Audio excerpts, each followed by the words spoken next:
Hi,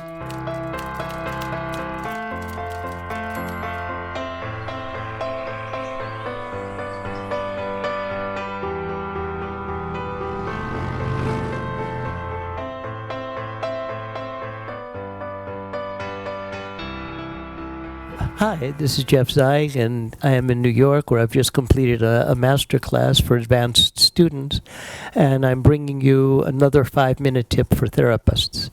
In this tip, I want to talk about therapist development. How can we be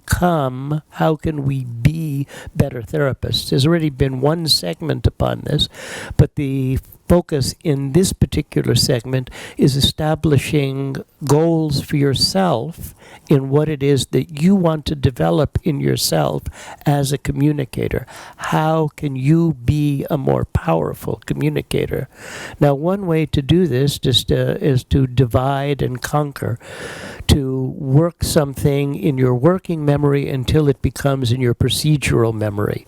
We've all had the experience as a child to learn how to tie our shoes, and first that's in our working memory, and we have to think about what it is that we're doing, but very quickly it becomes part of our procedural memory, and then we can do more complex things as we're tying our shoes.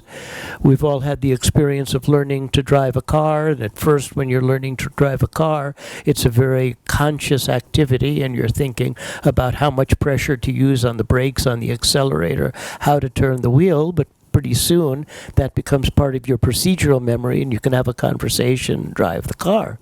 Now, if you want to develop yourself as a therapist, think about all of the different output channels of communication. How you can use gesture, how you can use posture, how you can use proximity, how you can use the tone of your voice, the tempo of your voice, the musical nature, the prosody of your voice. And then in each session, choose one output channel of communication. Like, I was interested, and after watching movies, you realize that the movie is developed, the impact is developed by sound effects. There's an artist called a Foley artist, and the job of the Foley artist is to create sound effects for the movie.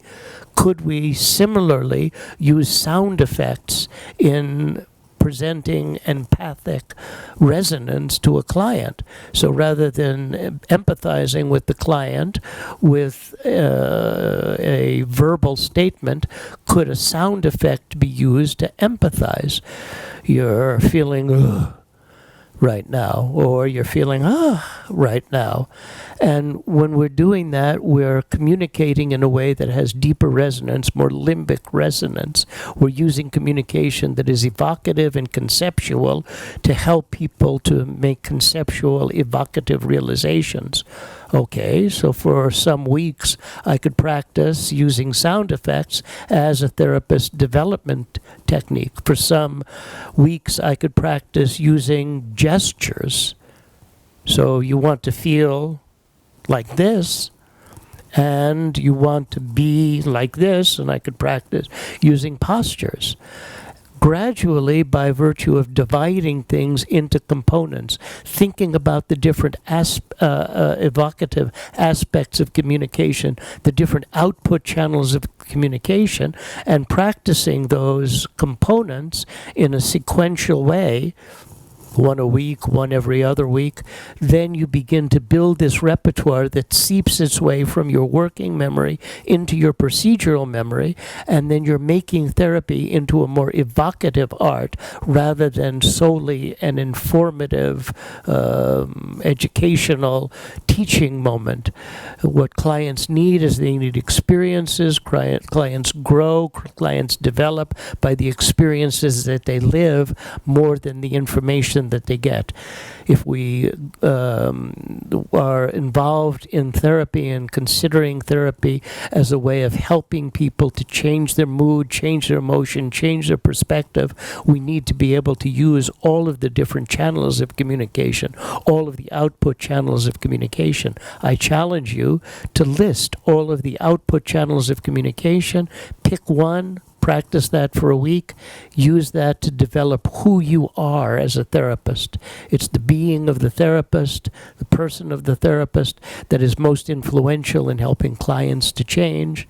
This is one way in which we can develop who we will be as clinicians, as coaches. This is Jeff Zeig with another 5-minute tip for therapists.